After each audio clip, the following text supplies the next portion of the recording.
morning, beautiful souls. Welcome back to Channel Your Light. Thank you for joining me on this channel. Thank you for being here on the earth plane. Thank you for being embodied at this time. I am so grateful to be here and co-create with all of you beautiful, beautiful spirits. For those of you who are new to my channel, my name is Erin Chandler. I'm an intuitive guide and I am a psychic medium. And my role and purpose on this channel is solely to support and guide those on their journey as we move through this beautiful awakening and this historic time on the earth plane with and through messages and guidance of truth, light, love, and healing from the spirit realms, consciousness, your higher self, and of course, any ascended masters that wish to join us. So I woke up this morning with a very powerful and potent reference, and it was from the movie Mulan, the newest version of Mulan, not the animated versions. Specifically, I'm being told that's important. I want to be super clear. There are many movies, particularly this Disney movie, where all the truth is hidden in plain sight. It's right in front of us. All of the answers are there. I can hear my daughter, I believe I can fly. All of the answers are literally right there in front of us. They are hidden treasures that are hidden in plain sight. Truth be told is the card that I'm seeing for this. So the quote or the line from the movie Mulan, when I woke up from, I don't know whether I was dreaming it or whether it just popped into my knowing. It doesn't really matter. It's in the spheres of my consciousness, my realms, my understanding.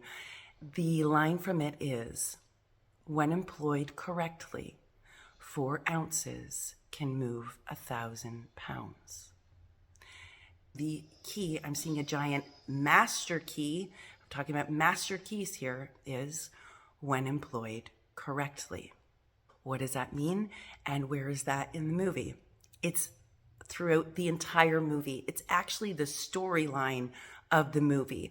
When employed correctly, and utilization or the usage of, I'm hearing chi. That's your life force energy. That's your embodiment of power, the embodiment of your spirit, what runs and ripples through you. So in the movie, Mulan has to pretend that she is something else in order to follow her path or fit in or honor her chi. But here's the thing. The Dark Witch, I'm calling her a Dark Witch because that's the juxtaposition that was played in the movie.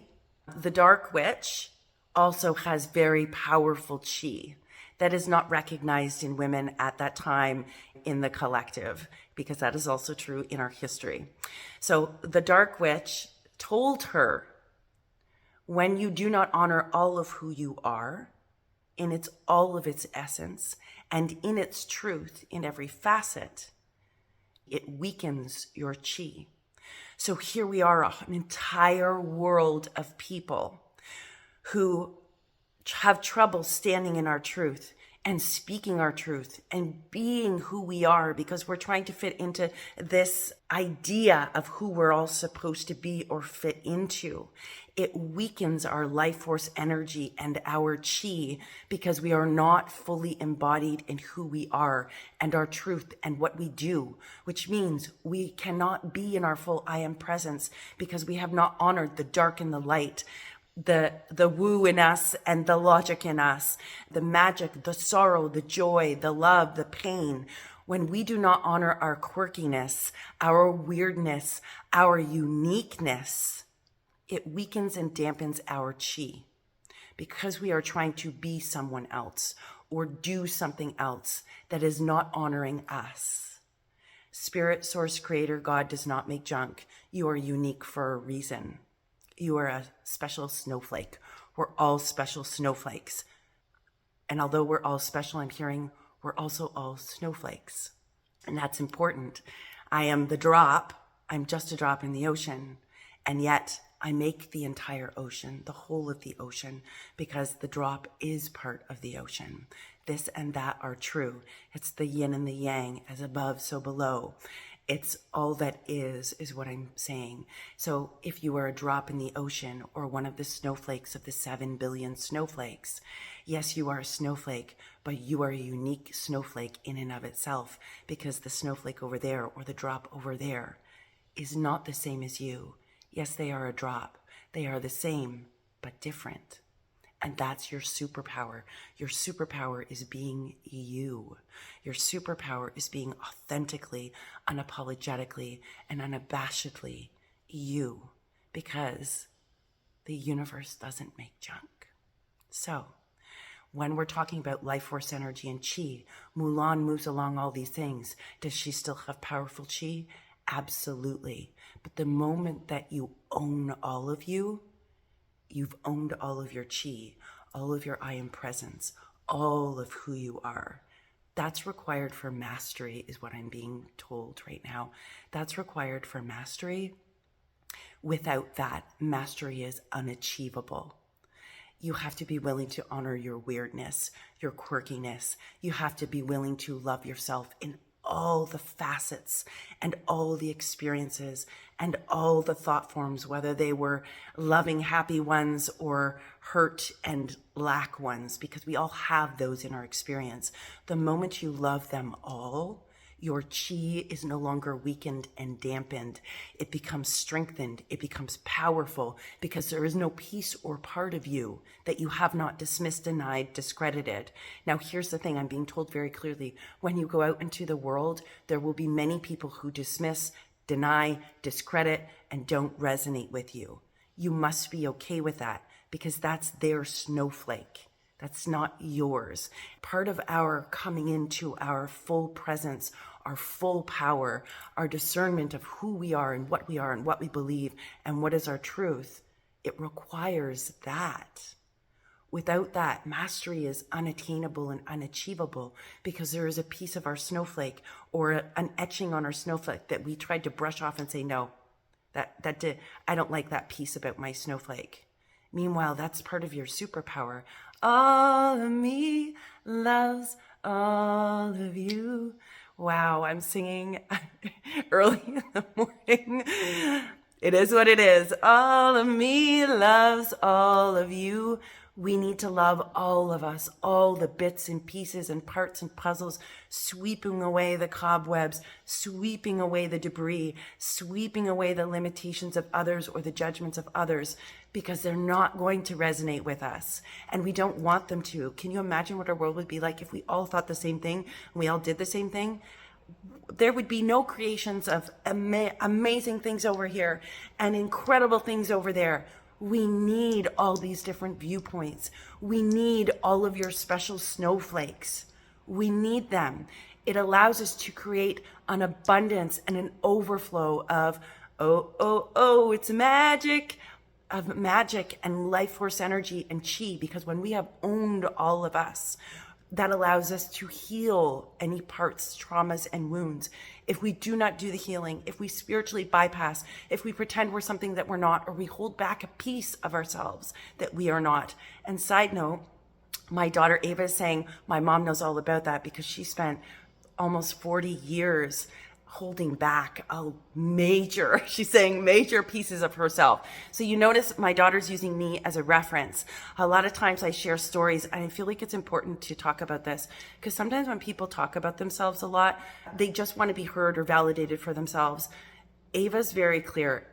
Most of the things I share about my journey, yes, I'm sharing it about myself, because that's how I started to understand myself. But that was for literally Ava's, okay, Ava says, let me talk, Mom. She says, the whole purpose of that is when my mom understands her concept, her idea, and who she is, there becomes a reflection or a projection of that energy that allows her to see how other people become that too. So the purpose of sharing the stories is not about my mom, but rather to show the divine design through my mom, is what she's saying. I'm not sure that I clearly understand that in the moment, but that's the flow through. And I'm hearing, this is how we do it. We learn as reflections and through our interactions with others as well. So it's almost like through this journey of holding back all of myself, being able to watch a movie and see that, that's the storyline of many people. That's likely your storyline of holding back this piece of you. Oh, I don't want to, be that over here because those people can't accept that. So I'm just going to pretend I'm not that for this moment here. That stunts, stagnates, and binds our own throat chakra unintentionally. That is a dishonoring of the self. Now, I'm not talking about, Ava says, be clear. We're not talking about when you go into a room and you already know it's not safe to speak your truth and you will simply be smattered with stuff. We're not talking about those circumstances. We're talking about just in everyday life. If I'm an intuitive and I go into a place and somebody says, what do you do? And I censor myself, not because it's not safe, but because I'm afraid to own that part of myself. She says there's a distinct difference. There's a difference between self-preserving safety in a way that would sacrifice you or take away from you, or like the lamb walking into the lion's den. There's that. She's not talking about that. There's the piece of you, whereas this is who I am, and that's all there is to it. And I'm safe to be who I am, and it's okay to agree to disagree. I'm not being fed to the wolves. This and that are true. There are both circumstances. So she wants to be super clear about that. She says, now moving back to Mulan, holding back pieces of you, not being all of who you are. And that doesn't mean you have to shout it to the rooftops of the world all the time. It's just a simple internal being, accepting who we are. That's the place we begin. That is the mastery. It's not about having other people agree with you or understand you. She says the mastery is in the self. It is understanding the self. It is understanding your energy. It is loving all of you. It is taking all the traumas and the wounds and looking at them and saying, this happened, and healing that and moving through that, because that's how you integrate it. And then that's how you transcend it. Spirit transcends. If we are unwilling to acknowledge, there's my throat chakra, somebody on here, if we are unwilling to acknowledge all of our truth, how on earth will we transcend or master our own energy or understand ourself? That's been a tough journey for me personally. I'm sure there's many people who can resonate with that on this landscape of the world that we have been living in. That is why we're moving into the era of Christ consciousness. The era of Christ consciousness has nothing to do with religion at all. It's the golden era, the great awakening. There's many different ways that many different labels that it has, I guess you could say. One is not more right than another. We are multidimensional beings, which means we are multi-perspective beings. That's what that means. A multidimensional being is someone who is seeing different perspectives, that is dimensions. We're moving through different perspectives of the I am, of the whole, of the experiences of consciousness. We're multidimensional beings. We have multi-perspectives, and we are supposed to. There's not supposed to be just one perspective. There needs to be many, because we are multifaceted, multi-dimensional. So if we go back, also another hidden treasure in Mulan. We went on a sidetrack there, so clearly that was a message that I'm hearing. Whoever this is for, the song playing is, don't give up because you want to be heard. Don't give up. Honoring your own voice and your wisdom and your truth and your experience actually is another, again, I'm being shown a master key, is the key to being heard. You must be willing to hear yourself. You must be willing to not dismiss your own voice and your own self in order for others to not dismiss your own voice and your own self. So if I don't trust what I say and I don't trust what I do, chances are the people around you aren't going to trust what you say and what you do either, because that's your own energy. That's the reflection sometimes. And other times when we are speaking our truth, what is also true is there will be people who still dismiss and deny it, not because they're dismissing and denying your truth. To be clear, it's not because they're actually dismissing and denying your truth. It's because in order to acknowledge your truth or accept your truth, they would have to dismiss and deny their own truth. See how that works? we think it's about us. Not all of us, but for some of you on here, it's taken personally. Like they're dismissing and denying my truth. Like it's a stabbing at your truth. I don't know why they're showing me the 3 of Swords card for somebody on here. You have been hurt so deeply. Death by 1,000 cuts as well for somebody else. It's just been it's like the battering ram of people dismissing, denying, and discrediting you. Rise up, rise up.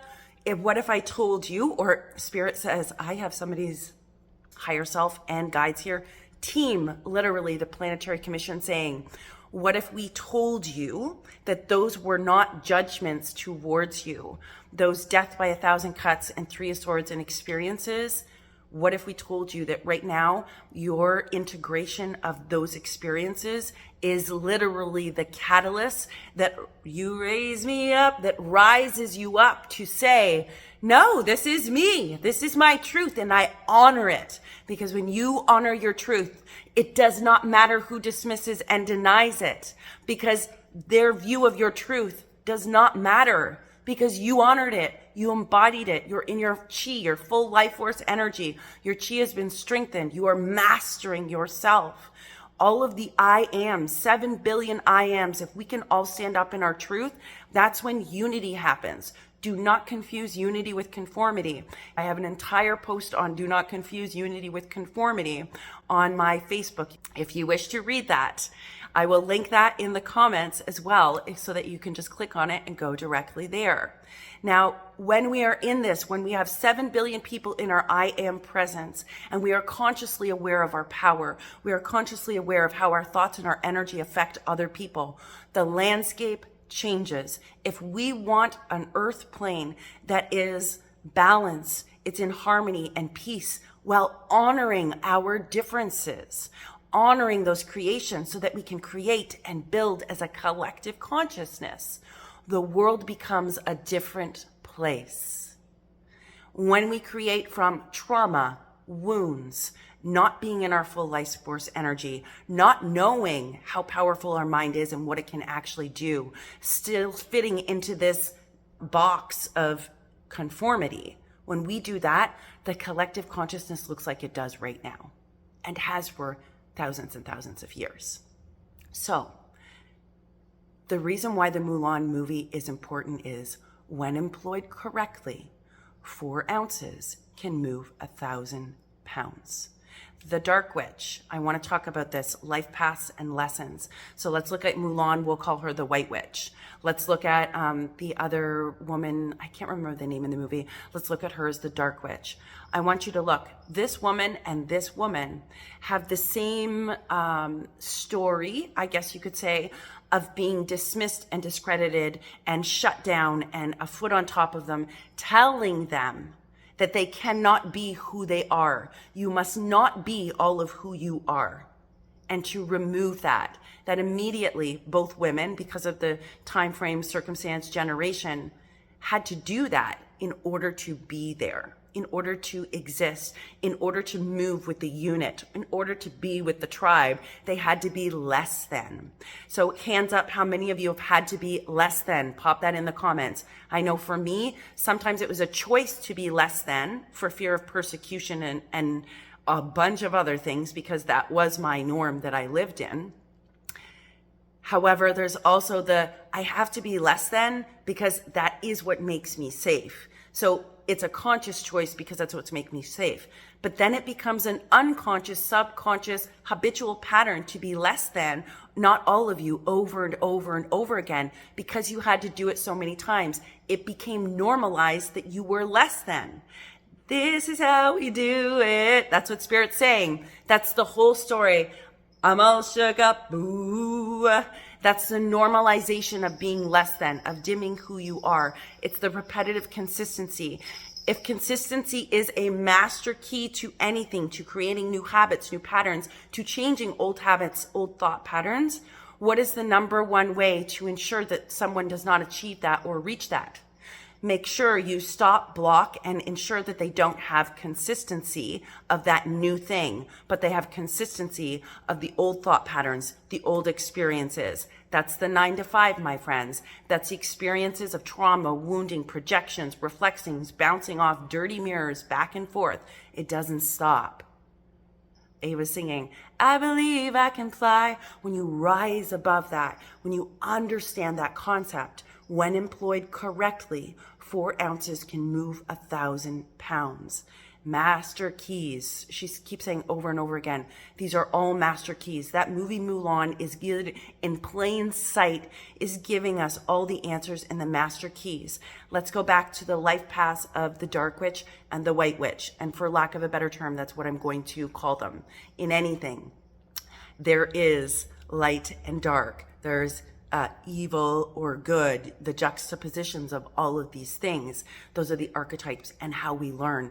And they're valuable if we can view them as a way to learn and harness and hone our own mastery of our life force energy and who we are. So the dark witch says, you are just like me. And Mulan says, no, I'm not just like you. We are the same, that we have powerful chi and we have been dismissed, discredited, and told to be less than. But we are not the same because I am choosing this path, says Mulan.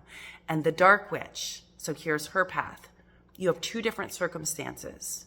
Now, what is the circumstance that is different between the 2 of them? I don't know why, but somebody needs to hear this, because there are beautiful, powerful souls who move through the dark and don't realize that they can be in the light and they can be honored.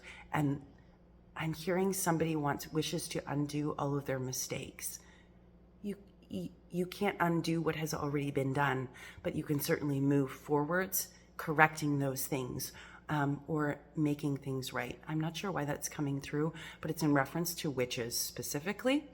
So if we think about the dark witch and Mulan, the only difference between them and in that choosing is they are both snowflakes, but they have different etchings on their blueprint, let's say, different etchings on the blueprint of their snowflake or their soul or divine plan. However, the 2 of them have met at these crossroads for a reason. The dark witch had no one and was exiled, including family. There is no support, even if it was somebody who supported her but just denied a little piece of her. Mulan has a family that honors her and loves her and will support her. Do they still dishonor a little piece of her or deny a piece of her? Yes, in order to conform. But they just don't know, right? They just don't know. It's not that they don't love her and don't want to see her succeed. It's that what they know is, you must fit into this box. You must conform to this. We're sorry. So she had no support, the dark side, and the light had love, unconditional love that was there, the undercurrent running through it, seen and not seen. So despite the fact that they both have powerful chi, they both are told they cannot be all of who they are. One has a support there. One has some tools there. The other does not. This woman wants to rise up and be who she is and do the right thing. So does this woman, the white woman and the dark woman does. This woman did not have the circumstances or the people to be able to support the choice she wanted to make. Mulan did, in the undercurrent, the foundations of who she was at the beginning. This is the difference, my friend. If you want to understand why the dark goes to the dark, this is one of those keys. Light, truth, energy, the mind can be used for light and dark intentionally and unintentionally. I want to go to the end of the story where this woman suddenly realizes everything I ever wanted, Mulan is able to do and able to live. And instead of being jealous, she gave her life in order to ensure that the legacy of women being empowered, of being in all of their chi and their magic and their strength to be all of who they are, that could live through Mulan, but only if she sacrificed that piece of herself. their lessons in this movie are so profound. They are all over the place. There's lessons about energy when Mulan is the only one that makes it up to the top of the hill. If you watch it from this perspective, there is so many things captured in plain sight, telling us exactly what is there through many, many different omens, words, passages. It's there in spades. Ace of spades, I'm seeing ace of spades, ace of diamonds, ace of hearts, and ace of clubs. All 4 aces. Everything's showing up, aces. That's the song I want to say. Everything's showing up, aces. It's all aces. It is there if you watch it from that perspective. Please watch this movie if you feel called or if this message resonates with you. So I want to talk about the life paths of these two and how our life paths interconnect. I'm being shown soul pods, those you connect with, and the beams of light that interact in between each of your scroll of light or your plan or your soul blueprint as creators on the earth plane and all the people you connect with. So if we look at these two, they were meant to connect in this lifetime, in those roles, in that juxtaposition of light and dark, and having same pieces of their story as well. Both this and that are true. So what if we looked at it in this perspective? I'm being told release all judgment and view it from the observational neutral perspective. Mulan required this woman to fuel her life path into who she was and to do what she needed to do. She also required this woman to show her what she was not. She also required this woman to validate who she was in her power. She also required this woman to give her life so that other women could flourish and change the landscape. So this woman's life path, one may judge it and say it is wrong and say she shouldn't have done that. But on the grand, bigger picture, I'm seeing the giraffe see the bigger picture. Spirits, Ramdas, thank you, Ramdas. He's saying, if you look at the bigger picture, it was absolutely perfect. And this woman went through that experience in order to support the foundation of Mulan's experience. Because the purpose was not for one person to thrive, one woman to be powerful. The purpose was for all of them to be powerful, for all of them to thrive, for everything to be changed, so that when this woman came back to the earth plane, she too could live in that higher truth and be all of who she was. It was the perfect life path and the perfect choices and the perfect foundation, even though they did it on parallels that seemed opposites, that allowed this to rise, that allowed the light to shine, that allowed the truth to be embodied. Do you see the perfection of this, says Ramdas? I'm being told, I want to weep right now. Sometimes when we look at the light and the dark, little Erin says, that's wrong and that isn't supposed to happen. And I innately believe that is true. I have a strong energy of justice that I feel in my bones. I feel it in my fingers, and I always have, whether it's for people who I know or understand their experience, it doesn't matter. It shouldn't have to happen to you for you to care, for you to step in and say, that's not okay. End of story. There are many of you that hold this strong, I'm hearing moral fiber, says Ram Dass. Hold tight to that because we need that. Continue to be that. Continue to stand in the truth. The reason that Ram Dass is talking about this is even though this is wrong and that is right in that perspective or that juxtaposition, Ram Dass says both of those things are incredibly beautiful and perfect because one laid the foundation for the other. Without the two of them meeting in that, the story could not have ended the way that it did. There could not have been a change of the landscape, an honoring of power, a stepping into the full chi. The phoenix could not rise. The landscape could not change. The consciousness could not evolve if this woman did not play her role. Do you see the perfection in that? When we stand back and we observe, at this time, we are all being called to stand back and observe. This is not to say, hey, it's okay that somebody did this or victimized somebody or is pushing people down or casting spells on other people or binding other people. We're not saying that that is okay. And that's just part of the paradigm. It's saying Let's utilize that. Thank you for being who you are and playing the role you did. And I'm going to use that to fuel and ignite my chi, my power, all of who I am. Ava is sleeping beside me. You might be hearing her snore this whole time. My dog Ava is snores like a freight train, and I'm hearing, I came in like a wrecking ball. She is snoring away, relaxing and resting with her body on me. Dogs are healers. Those of you who have dogs, they are loyal. God is dog backwards. I mean, reference that for a reason. I'm not talking about God in a religious context. Dogs are extremely loyal. They are unconditional love in its purest form. When your dog greets you at the door, jumps up on you and loves you and all of those things, they are literally God's source energy, reminding you that you are loved and you are powerful, and no matter what, you will be loved in who you are. So, my friends, I hope these messages resonated. Please let me know in the comments if they did. Please let me know in the comments if there's something else you want to talk about, or if it sparked a knowing of something else for you, because we're all in this together. It is a powerful message when we are able to look at all the different facets, the multi-dimensions of it, the perspectives of it. Beautiful things can come out of the most awful experiences when we are willing to view and take these healings and look at these perspectives and use them for the evolution of ourselves, of our world, and of consciousness on a whole. If you like this video, please like, share, and subscribe. If you want to catch the Life Force Energy channel where Thich Nhat Hanh came through, and watch that video next. Have a beautiful day, and thank you for co-creating in this space with me.